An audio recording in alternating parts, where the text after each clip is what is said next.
Привет, Саш. Привет, Кость. Слушай, а где Украина берет деньги? Кость, я не знаю, где Украина берет деньги, но люди, которые дорвались до власти, разворовывают то, что осталось от Советского Союза. Слушай, что ты имеешь в виду? Ну, Кость, ну, я думаю, тем, кто живет в Украине, прекрасно понятно, что почти все производство распилено, осталось забирать только то, что некондиционное. Вот и лезут в Чернобыль. Чернобыль грабят. А, такой это же закрытая зона вроде бы. Хоть это раньше была закрытая зона, и то, знаешь, так-сяк. Тут же это идет не только на низовом уровне, это ниточки тянутся на самый верх, поэтому для этих ребят препятствий не существует. К тому же основные силы милиции, которые, МВД, полиции, которые охраняли Чернобыль, их сократили серьезно, и теперь это просто проходной двор. Все понятно. А что конкретно грабят? Могильники техники или предметы инфраструктуры?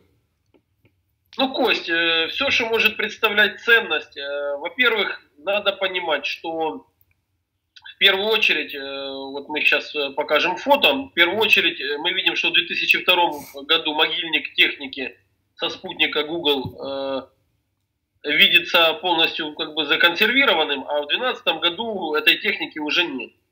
То есть сперва вывезли технику, то, что подороже. Угу. Не всю, конечно, но в основном. Сейчас уже пилят объекты инфраструктуры, трубы, арматуру, разбирают дома на запчасти. Вот можно будет хорошо посмотреть, как разбирается в ПГТ Полесская, разбирается школа на железобетонные блоки. Куда они идут, неизвестно, потому что, скажем так, проследить эти потоки очень тяжело. Но, скажем так, был такой инцидент в свое время. Одни мои знакомые предприниматели купили бэушные трубы, якобы в Днепропетровске. А в итоге, когда их привезли, и просто люди додумались проверить их дозиметром, там фон зашкаливал, был просто смертельный. Откуда их привезли, неизвестно, где их вырезали. Но явно, что не какую-то эстакаду разобрали. Очевидно, они происходили из зоны отчуждения. Слушай, так это продают внутри Украины на внутреннем рынке или везут на экспорт? Или нет такой информации у тебя? Кость, я тебе скажу так. Если сейчас вот посмотреть то, что происходит в зоне, я немножко углублюсь в этот момент, можно посмотреть, вот как кранами там разбирают. Это же промышленным способом. Не то, что прибежали три каких-то алкаша и там что-то пилят болгарочкой. Нет, это идет промышленным способом. Загоняется тяжелая техника. Мы можем наблюдать краны, которые используются в промышленном, скажем так, демонтаже этих зданий. Мы можем видеть, как тяжелой техникой снимаются баржи, которые, скажем так, зараженные радиацией, снимаются баржи с консервацией, вытягиваются на берег, и там они распиливаются. Тоже есть короткие видео, которые это подтверждают. И потом, куда этот металл идет, неизвестно. Где-то, я думаю, люди его по незнанию покупают внутри Украины, где-то он идет на переплавку и уже в переплавленном виде может поступать за рубеж. Ведь всем известно, что коррупция в нашей стране одна из самых высоких в мире. И, естественно, настолько коррумпированном государстве не составляет труда подделать какие-то или сделать липовые документы с настоящими печатями, что, скажем так, эти материалы прошли радиологический контроль. Понимаешь, в чем ужас ситуации? Куда бесконтрольно, они бесконтрольно расходятся по всей Украине. Ведь тут был момент, когда эти трубы закопленные радиоактивные, их же на Троещину привезли, понимаешь? Ну да, да. Их привезли на Троещину, свалили, их судьба неизвестна, куда их дели, ну, куда их отвезли. Ну явно не Может назад быть, в их Чернобыль. перепродали кому-то. Ну очевиднее всего Что? так. Очевиднее всего так и есть. Слушай, ну я вот знаю случаи контрабанды, мы в дальнейшем видео будем поднимать, когда беспилотниками в Польшу возят сигареты, там, медицинские препараты, да, дронами. А по поводу Чернобыля, вот как ты думаешь, какие лазейки используют ребята, которые занимаются распилом техники и плит? То есть как это вывозится? Это вывозится ночью или это в открытую днем везется? Для этого надо быть мастером камуфляжа. То есть как это везется? Кость, ну я немножко проблему более так подробно тебе покажу. смотри, касаемо контрабанды, вот, в том числе и зону отчуждения, ведь не проблема в том, чтобы нелегально перевести. Нелегальная контрабанда — это на самом деле не такая большая, не такая, скажем, настолько серьезная проблема. Проблема в том, что таможенники и контролирующие органы настолько коррумпированы, что вот этот вал контрабанды, он идет, ну, скажем так, полулегально через пропускные посты с ведома контролирующих и таможенных органов. И мы этот вопрос еще поднимем. А касаемо зоны, ну, Кость, там, скажем так, контрабанда вот этих вот вещей из зоны, она подразделяется на несколько сегментов. Самый простой сегмент — это охотники, какие-то браконьеры, которые убивают живность. Там, естественно, что живность никто не контролирует радиологическими приборами, сам понимаешь. Куда она дальше поступает, неизвестно. Ведь зона — это такая, скажем, опасная вещь. Там могут быть, с одной стороны, и чистые какие-то территории, а с другой стороны, крайне критически загрязненные. Кстати, ПГТ Полесское, которое пилят, оно находится в критически загрязненной зоне.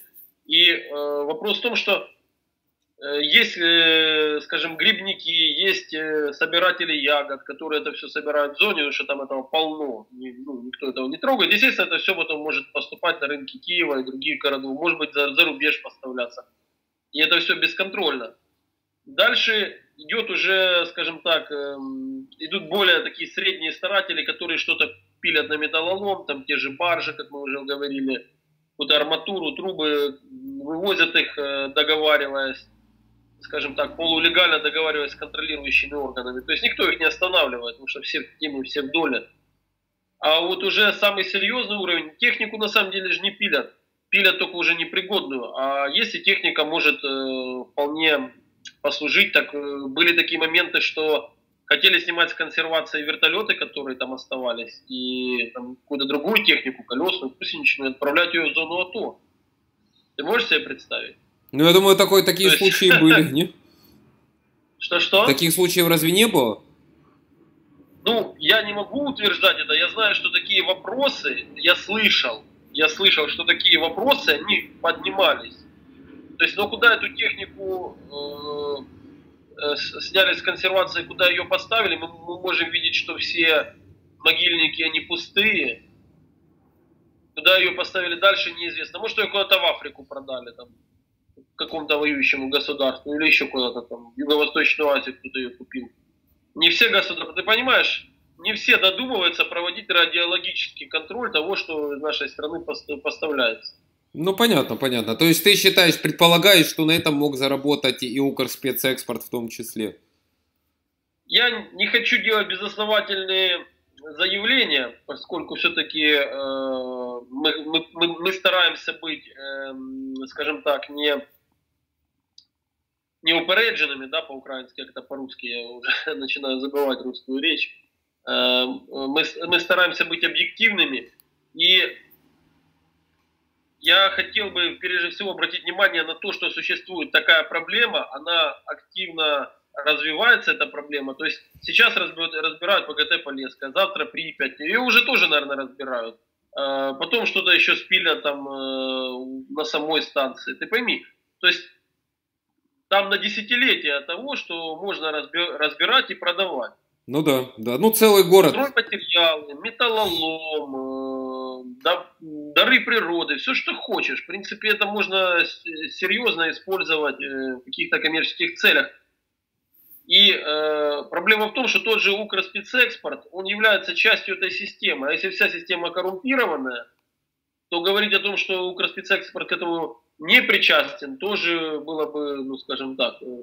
Неправильно. Ну, было бы слишком смело. Поэтому есть подозрение, что могут тут разные структуры быть замешаны. Все Надо понятно. этот вопрос исследовать активнее. Все понятно. Ну хорошо, спасибо тебе. Спасибо за комментарии к Чернобылю. Да, ребята, я прошу вас обратить внимание, и эта проблема наглядная, ее не афишируют, замалчивают, но это страшная проблема. Это невидимый убийца радиация. И те, кто пережил Чернобыль, а в Киеве таких немало переселенцев из Припяти, они должны об этом понимать. И этот вопрос надо поднимать на межгосударственный уровень, и мы будем продолжать наши расследования.